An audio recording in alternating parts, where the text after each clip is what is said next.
ಆದ್ಮೇಲೆ ನಮಸ್ಕಾರ. ನಾನು ಜಯಪ್ರಕಾಶ್ ನಾಗ್ತಹಳ್ಳಿ. ನಿಮಗೆಲ್ಲ ಗೊತ್ತಿದೆ, ಸೆಪ್ಟೆಂಬರ್ 14, 2025 ಈ ಗ್ರ್ಯಾಟಿಟ್ಯೂಡ್ ಅಂತ ಒಂದು ಫಂಕ್ಷನ್ ಆರ್ಗನೈಸ್ ಮಾಡಿದ್ದೆ. ನನ್ನ ಪುಸ್ತಕ ಬಿಡುಗಡೆ ಜೊತೆ ಸಾಧನಾ ಪ್ರಕಾಶ ಪ್ರಶಸ್ತಿ, ರತ್ನ ಪ್ರಶಸ್ತಿ ಅಂತ ನಾವು ಸುಮಾರು ಜನರಿಗೆ ಗೌರವಿಸಿದ್ವಿ. ಅದರಲ್ಲಿ ಜಾನಪದ ಕಲಾವಿದರು ಹಾಗೂ BMTCಯ ನಿರ್ವಾಹಕರಾದ ಶ್ರೀ ದೇವರಾಜ್ ಗೌಡ ಒಬ್ಬರು. ಸೊ ಈ ಶ್ರೀ ದೇವರಾಜೇಗೌಡ ಅವ್ರನ್ನ ನಾನು ಒಂದೆರಡು ವರ್ಷದಿಂದ ಗಮನಿಸ್ತಾ ಬಂದಿದ್ದೆ, ಅವ್ರನ್ನ ಗುರುತಿಸ್ತಾ ಬಂದಿದ್ದೆ. ಸೊ ದೇವರಾಜೇಗೌಡ ಅವರು ಆ, ಇವತ್ತು ಬನ್ನಿ ನಮ್ಮ ಜೊತೆ ಝೂಮಿಗೆ ಕನೆಕ್ಟ್ ಆಗಿ ರೆಕಾರ್ಡ್ ಮಾಡೋಣ ಅಂತ ಇನ್ವೈಟ್ ಮಾಡಿದ್ದೀನಿ. ದೇವರಾಜೇಗೌಡ, ನಮಸ್ಕಾರ. ನಮಸ್ಕಾರ ಸರ್. ಓಕೆ. ಎಸ್, ಜಾನಪದ ಕಲಾವಿದರು ಅಂದರೆ ನೀವು ಆ, ಯಾವ ರೀತಿ ಅಂತ ಒಂದು ಸ್ವಲ್ಪ ನಮ್ಮ ವೀಕ್ಷಕರಿಗೆ ಪರಿಚಯ ಮಾಡಿಕೊಡ್ತೀರಾ? Okay sir. ನಮ್ದು ಬಂದು ಮೈಸೂರು ಡಿಸ್ಟಿಕ್ ಹುಣಸೂರು ತಾಲೂಕು ಮೈಲಂಬೂರು. ಹ್ಮ್. ಸೊ ಆ ಮೈಲಂಬೂರಲ್ಲಿ ಮೈಲಾರಲಿಂಗೇಶ್ವರ ಅಂತ ಅಂದ್ಬಿಟ್ಟು ನಮ್ದು ದೇವಸ್ಥಾನ ಇದೆ. ಸೊ ಅಲ್ಲಿ ಯಾವಾಗ್ಲೂ ಕೂಡ ಪೂಜೆಗಳೆಲ್ಲ ನಡೆಯುತ್ತೆ, ಮತ್ತೆ ಅಲ್ಲಿ ಪೂಜಾ ಕುಣಿತ ಎಲ್ಲ ಮಾಡ್ತಾರೆ. ಸೊ ಅದನ್ನ ನೋಡಿ ನಾನು ಚಿಕ್ಕಂದಿನಿಂದ ಕೂಡ ನನಗೆ ತುಂಬಾ ಆಸಕ್ತಿ ಇತ್ತು. ಹ್ಮ್. ಮತ್ತೆ ಶಾಲಾ ಕಾಲೇಜುಗಳಲ್ಲಿ ನನಗೆ ಆಸಕ್ತಿ ಇರೋದ್ರಿಂದ ಈ ಒಂದು ಪೂಜಾ ಕುಣಿತವನ್ನ ನಮ್ದೇ ಆದಂತ ಒಂದು ಟೀಮ್ ಕಟ್ಕೊಂಡು ಸ್ಕೂಲ್ ನಲ್ಲಿ ನಾವು ಹಲವಾರು ಕಾರ್ಯಕ್ರಮಗಳನ್ನ ಸ್ಕೂಲ್ ಅಲ್ಲಿ ಮತ್ತೆ ಜಿಲ್ಲಾ ಮಟ್ಟ, ತಾಲೂಕು ಮಟ್ಟ ಮತ್ತೆ ನ್ಯಾಷನಲ್ ಇಂಟಿಗ್ರೇಷನ್ ಕ್ಯಾಂಪ್ ಎಲ್ಲ ಅಟೆಂಡ್ ಮಾಡಿ ಬಂದಿದೀವಿ. ಸೊ ಹಂಗಾಗಿ ನನ್ಗೆ ಪೂಜಾ ಕುಣಿತ ಮತ್ತೆ ಈ ಒಂದು ಜಾನಪದ ಕಲೆಗಳಾದಂತಹ ಡೊಳ್ಳು ಕುಣಿತ ಇರ್ಬೋದು, ವೀರಗಾಸೆ, ಕಂಸಾಳೆ, ಇವೆಲ್ಲವೂ ಕೂಡ ನನ್ಗೆ ತುಂಬಾ ಇಷ್ಟ. ಮತ್ತೆ ಚಿಕ್ಕಂದಿನಿಂದ ಕೂಡ ನಾನು ಅಲ್ಲಿ ಪಾರ್ಟಿಸಿಪೇಟ್ ಮಾಡ್ಕೊಂಡು ಬಂದಿದ್ದೀನಿ ಸರ್. Very good. ಇದು BMTC ಕಂಡಕ್ಟರ್ ಜಾಬ್ ಹೇಗಿದೆ? ಸರ್ ಇದು ಚೆನ್ನಾಗಿದೆ. ಬಟ್ ಏನಪ್ಪಾ ಅಂದ್ರೆ ನಾವು M.Com ಮಾಡಿ ಮತ್ತೆ ಈ ಒಂದು ಕಂಡಕ್ಟರ್ ಜಾಬ್ ಮಾಡ್ಬೇಕು ಅಂತಂದ್ರೆ ಎಲ್ಲೋ ಒಂದ್ ಕಡೆ ಮನ್ಸಲ್ಲಿ ಇದಿರುತ್ತೆ. ಬಟ್ ಏನೇ ಆದ್ರೂ ಕೂಡ BMTC ಕಂಡಕ್ಟರ್ ನನಗೆ ಬದುಕು ಕಟ್ಕೊಟ್ಟಿದೆ. ಸರ್ ಯಾವ್ದೇ ಕೆಲಸ ಆಗಿರ್ಬೋದು, ನಾವು ಮಾಡೋ ಅಂತ ಕೆಲಸವನ್ನ ಪ್ರೀತಿಸ್ಬೇಕು, ಗೌರವಿಸ್ಬೇಕು. ನಾನು ತುಂಬಾ ಹೆಮ್ಮೆ ಪಡ್ತೀನಿ ಸರ್ BMTC ಅಲ್ಲಿ ಕೆಲಸ ಮಾಡೋದಕ್ಕೆ. ಓಕೆ. ಮತ್ ನನ್ನ ಮೂಲ ಉದ್ದೇಶ ಇರೋದು, ನಾನು NET KCET ಪಾಸ್ ಮಾಡ್ಕೊಂಡು ನಾನು ಡಿಗ್ರಿಕಲ್ ಲೆಕ್ಚರರ್ ಆಗ್ಬೇಕನ್ನೋದು ನಂದು ಮೂಲ ಉದ್ದೇಶ. ಸೊ ಆ ನಿಟ್ಟಿನಲ್ಲಿ ನಾನು ಪರಿಶ್ರಮ ಪಡ್ತಾ ಇದ್ದೀನಿ sir. Very good, very good. ನಮ್ಮ ಕೃತಜ್ಞತೆ ಕಾರ್ಯಕ್ರಮದಲ್ಲಿ ಸನ್ಮಾನ ಸ್ವೀಕರಿಸಿದ್ರಿ, ಅಭಿನಂದನೆಗಳು ತಮಗೆ. ತುಂಬಾ ಧನ್ಯವಾದಗಳು ಸರ್, ನಿಮ್ಗೆ ಮತ್ತೆ ನಿಮ್ ಕುಟುಂಬ ಎಲ್ರಿಗೂ ಕೂಡ. ಆ ಕಾರ್ಯಕ್ರಮ ಹೇಗೆ ಅನ್ನಿಸ್ತು ಅವತ್ತು? ಸರ್ ತುಂಬಾ ಸೊಗಸಾಗಿತ್ತು ಸರ್. ನಾವು ನಿಜವಾಗ್ಲೂ ನಾನು ಅನ್ಕೊಂಡಿರ್ಲಿಲ್ಲ ನಮಗೂ ಕೂಡ ಈ ತರ ಸನ್ಮಾನ ಸಿಗುತ್ತೆ, ಪ್ರಶಸ್ತಿ ಪ್ರದಾನ ಮಾಡ್ತಾರೆ ಅಂತ. ಬಟ್ ಎಲೆಮರೆ ಕಾಯಿ ಅಂತ ಇದ್ದಂತ ನನ್ನನ್ನ ನೀವು ಗುರುತಿಸಿ ಒಂದು ಸನ್ಮಾನ ಮಾಡಿರೋದ್ರಿಂದ ಎಲ್ರು ಕೂಡ ನನ್ನ ಇವತ್ತು ನಮ್ಮ ಸಂಸ್ಥೆ ಆಗಿರ್ಬೋದು, ಅಧಿಕಾರಿಗಳಾಗಿರ್ಬೋದು, ಸ್ನೇಹಿತರಾಗಿರ್ಬೋದು ಅಥವಾ ನಮ್ಮ ಸಂಬಂಧಿಕರಾಗಿರ್ಬೋದು, ಪ್ರತಿಯೊಬ್ರು ಕೂಡ ಗುರುತಿಸಿ ನನ್ನ ಆ ತುಂಬಾ ಪ್ರೋತ್ಸಾಹ ಮಾಡ್ತಿದ್ದಾರೆ. ಮತ್ತೆ ಎಲ್ಲದಕ್ಕಿಂತ ಸುಮಾರು 6-7 ವರ್ಷದಿಂದ ನಮ್ ಜೊತೆಲೇ ಇದೆಯಾ. ಬಟ್ ಈ ತರ ಕಲೆಗಳು ಇದೆ ಅಂತ ಅವ್ರು ಅನ್ಕೊಂಡೇ ಇರ್ಲಿಲ್ಲ. ಬಟ್ ನೀನು ಕೂಡ ಈ ತರ ಕಲೆಗಳನ್ನ ಮಾಡ್ತೀಯಾ ಗುರುತಿಸಿ, ಜಯಪ್ರಕಾಶ್ ನಾಗತೇಳಿ ಅವ್ರ ನಾಗಮ್ಮ ಫೌಂಡೇಶನ್ ಅವ್ರ ಕಡೆಯಿಂದ ಗುರುತಿಸಿ ಇವತ್ತು ನಿಮ್ಗೆ ಸನ್ಮಾನ ಮಾಡಿದ್ರೆ ನಮ್ಮೆಲ್ರಿಗೂ ಕೂಡ ತುಂಬಾ ಖುಷಿ ಆಯ್ತಪ್ಪ. ನಮ್ಮ ಕಂಡಕ್ಟರ್ ನಮ್ ಜೊತೆಲಿ ಡ್ಯೂಟಿ ಮಾಡಿದವರು ಈ ಮಟ್ಟಕ್ಕೆ ಬೆಳೆದಿದ್ದಾರೆ, ಒಂದ್ ಸನ್ಮಾನ ಪಡ್ಕೊಂಡಿದ್ದಾರೆ ಅಂತಂದ್ರೆ ನಮ್ಮೆಲ್ರಿಗೂ ಖುಷಿಯಪ್ಪ ಅಂತ ಹೇಳಿ ಅಪ್ರಿಶಿಯೇಟ್ ಮಾಡ್ತಾರೆ sir. Very good, very good. ನನಗೆ ನಿಮ್ಮ ಮಾತು ಕೇಳಿ ಮತ್ತಷ್ಟು ಖುಷಿ ಆಯಿತು.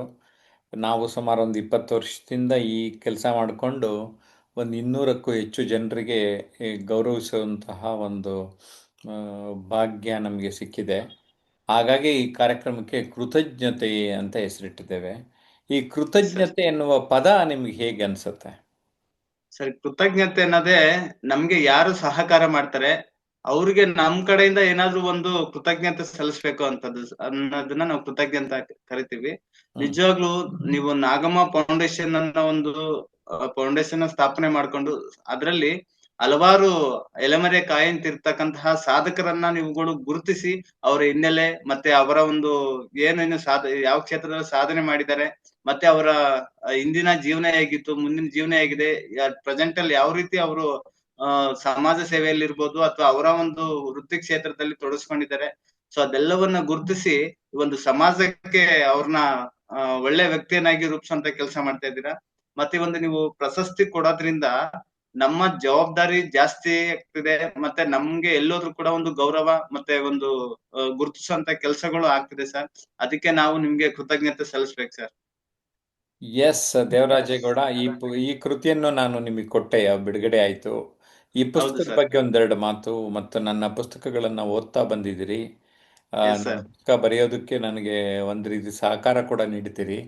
ಆ, ಹೇಗನ್ಸುತ್ತೀವಲ್ಲ? ಸರ್, ಕೇವಲ ತರಬೇತಿಯಿಂದ ಯಶಸ್ಸು ಕೃತಿ ಜೊತೆಗೆ ನೀವು ಹಲವಾರು ಕೃತಿಗಳನ್ನ ನೀವು ಬರ್ದಿದ್ದೀರಿ ಸರ್, ಪುಸ್ತಕಗಳನ್ನ ಬರ್ದಿದ್ದೀರಾ. ಸೊ ಅದ್ರಲ್ಲಿ ನುಡಿಗನ್ನಡಿ ಇರ್ಬೋದು.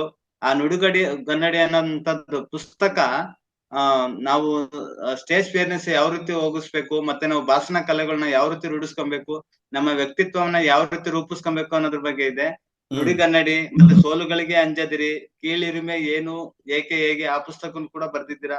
ಅನುಕ್ಷಣ ಅನುಭವಿಸಿ ಅಂತೂ ತುಂಬಾ ಅದ್ಭುತವಾಗಿದೆ ಸರ್, ನಿಜವಾಗ್ಲು. ನಾವು ಒಂದೊಂದು ಕ್ಷಣನು ಕೂಡ ನಾವು ಪ್ರೀತಿಯಿಂದ ಅನುಭವಿಸ್ಬೇಕು, ಸಂತೋಷದಿಂದ ಅನುಭವಿಸ್ಬೇಕು ಅಂತ ಹೇಳಿ ಬರ್ದಿರ. ತುಂಬಾ ಖುಷಿಯಾಗುತ್ತೆ ಆ ಪುಸ್ತಕಗಳನ್ನ ಓದೋದಕ್ಕೆ. ಮತ್ತೆ ತಿರುವುಗಳ ಅರಿವು ಅಂತೂ ಬಹಳ ತುಂಬಾ ಚೆನ್ನಾಗಿದೆ ಸರ್ ಪುಸ್ತಕ ಅದು. ಮತ್ತೆ ಅನನ್ಯತೆ ಅರಿಯಿರಿ, ಸಾಧಕರ ಚಂದನ, ಸಾಹಿತ್ಯ ಚಂದನ, ವ್ಯಕ್ತಿತ್ವ ಚಂದನ, ನಿರೂಪಣೆ ನಿರೂಪಿಸಿ ಅನ್ನೋದು ಬಹಳ ಅದ್ಭುತವಾದ ಪುಸ್ತಕ ಸರ್, ನಿಜವಾಗ್ಲು. ಯಾರು ಈ ಒಂದು ಆಂಕರಿಂಗ್ ಮಾಡ್ಬೇಕಂತ ಇದ್ದಾರೆ, ಸೊ ಅವ್ರಿಗಂತ ಆ ಪುಸ್ತಕ ಓದಿದ್ರೆ ಸಾಕು ಸರ್, ನಿಜವಾಗ್ಲೂ ಅವರಲ್ಲಿ ಒಂದು ಕಾನ್ಫಿಡೆನ್ಸ್ ಅನ್ನೋದು ತುಂಬಾ ಹೆಚ್ಚುತ್ತೆ. ಈ ಒಂದು ಸ್ಟೇಜ್ ಮುಂದ್ಗಡೆ ಇರ್ಬೋದು, ಒಬ್ಬ ವ್ಯಕ್ತಿ ಎದುರುಗಡೆ ಮಾತಾಡೋದಿರ್ಬೋದು, ತುಂಬಾನೇ ಆ ನಿರೂಪಣೆ ನಿರೂಪಿಸಿ ನಮ್ಮ ಬದುಕನ್ನೇ ರೂಪಿಸುತ್ತೆ ಅನ್ನೋದು ನನಗೆ ಅರಿವಾಯ್ತು ಸರ್ ಆ ಪುಸ್ತಕವನ್ನ ಓದಿದ್ಮೇಲೆ. ಮತ್ತೆ ಜೀವನೋತ್ಸಾಹ ಅನ್ನೋದು ಬಹಳ ಪ್ರಮುಖವಾದ ಕೃತಿ ಸರ್, ನಿಜವಾಗ್ಲೂ ಹೇಳ್ಬೇಕು ಅಂತಂದ್ರೆ. ಈ ಒಂದು ಡಿಮೋಟಿವೇಟ್ ಆಗಿರೋರು ಕೂಡ ಆ ಪುಸ್ತಕವನ್ನ ಓದಿದ್ರೆ ಮೋಟಿವೇಟ್ ಆಗ್ತಾರೆ. ಸೊ ಅಂತಹ ಒಂದು ಪುಸ್ತಕ ಅಂದ್ರೆ ನಮ್ಮ ಒಂದು ಏನು ಏನೋ ಒಂದು ಸಾಧಿಸ್ಬೇಕಾಗುತ್ತೆ, ಸಾಧಿಸಕ್ ಆಗಿರೋದಿಲ್ಲ ಅಂತ ಸಮಯದಲ್ಲಿ ಈ ಒಂದು ಪುಸ್ತಕವನ್ನ, ನೀವು ಬರ್ದಿರುವಂತ ಪುಸ್ತಕವನ್ನ ಓದದ್ ಬಿಟ್ರೆ, ಎಂತೆದೇ ಸಮಸ್ಯೆಗಳಿದ್ರು ಕೂಡ ಅದೆಲ್ಲವನ್ನು ಕೂಡ ಎದುರಿಸಿ ನನ್ನ ಜೀವನೋತ್ಸಾಹದಿಂದ, ಆತ್ಮವಿಶ್ವಾಸದಿಂದ ನಾನು ಬದುಕ್ತೀನಿ, ಏನಾದ್ರೂ ಒಂದು ಸಾಧಿಸ್ತೀನಿ ಅನ್ನೋ ಒಂದು ಛಲ ಹುಟ್ಟುತ್ತೆ ಸರಿ. ಈ ಒಂದು ಪ್ರೇರಣೆ ತುಂಬುವಂತಹ ಕೃತಿ ಜೀವನೋತ್ಸಾಹ ತುಂಬಾ ಅದ್ಭುತವಾಗಿದೆ ಸರ್, ನಿಜವಾಗ್ಲು. ಆ ಕೃತಿನ ನಾನು ಓದಿದ್ದೀನಿ ಸರ್, ತುಂಬಾ ಇಷ್ಟ ಆಯ್ತು ಸರ್. ಮತ್ತೆ ವ್ಯಕ್ತಿತ್ವ ಪರಿವರ್ತನೆ, ಲೈಫ್ ನಂದನೆ, ಒಂದೊಂದು ಕೃತಿನೂ ಕೂಡ ಬಹಳ ಅದ್ಭುತವಾಗಿದೆ ಸರ್. ನಿಮ್ದು ಪುಸ್ತಕಗಳು ನಿಜವಾಗ್ಲೂ ಕೂಡ ಒಂದು ಸಮಾಜಕ್ಕೆ ಒಳ್ಳೆ ಒಂದು ಕೊಡುಗೆಯನ್ನ ಕೊಡ್ತಾ ಇದ್ರಿ ಸರ್. ಇನ್ನೂ ಹೆಚ್ಚಿನ ಪುಸ್ತಕಗಳನ್ನ ನೀವು ಬಿಡುಗಡೆ ಮಾಡ್ಬೇಕನ್ನೋದು ನನ್ನ ಒಂದು ಆಸೆ ಸರ್, ನಿಜವಾಗ್ಲು. ಅಂದ್ರೆ ನೀವು ಬರ್ದಿರುವಂತ ಪುಸ್ತಕ ಸಮಾಜ ಪರಿವರ್ತನೆಗೆ ಸಹಾಯ ಆಗ್ತಿದೆ, ಒಂದು. ಎರಡನೇದು, ಇವಾಗಿನ ಯುವಕರು ದಾರಿಯನ್ನ ತಪ್ಪಿದ್ದಾರೆ. ಸೊ ಅಂತ ಸಮಯದಲ್ಲಿ ಇಂತಹ ಒಳ್ಳೊಳ್ಳೆ ಕೃತಿಗಳನ್ನ ನೀವು ಬರೆದು ಹಳಿ ತಪ್ಪಿದಂತಹ ಯುವಕರನ್ನ ಸರಿದಾರಿನಲ್ಲಿ ತರುವಂತ ನಿಟ್ಟಿನಲ್ಲಿ ನೀವು ಕೆಲಸ ಮಾಡ್ತಾ ಇದ್ದೀರಾ. ಅದಕ್ಕೆ ಯಾವಾಗ್ಲೂ ಕೂಡ ನಾವು ನಿಮ್ಗೆ ಕೃತಜ್ಞತೆ ಸಲ್ಲಿಸ್ತೀವಿ sir. Very good, very good. ತುಂಬ ಸಂತೋಷ ಆಯಿತು. ನೀವು ಜಾನಪದ ಕಲಾವಿದರು ಆಗಿರೋದ್ರಿಂದ ಒಂದು ಜನಪದ ಗೀತೆ ನಿಮ್ಮ ಕೈಲಿ ಆಡ್ಸೋಣ ಅಂತ. ಯಾವ ಹಾಡು ನಿಮಗೆ ತುಂಬ ಇಷ್ಟ, ಕೆಲವು ಸಾಲುಗಳನ್ನು ಹಾಡಿ, ಸೊ ದಟ್ ನಮ್ಮ ವೀಕ್ಷಕರು ನಿಮ್ಮ ಹಾಡು ಕೇಳಿಕೊಂಡು ಖುಷಿಯಾಗಿ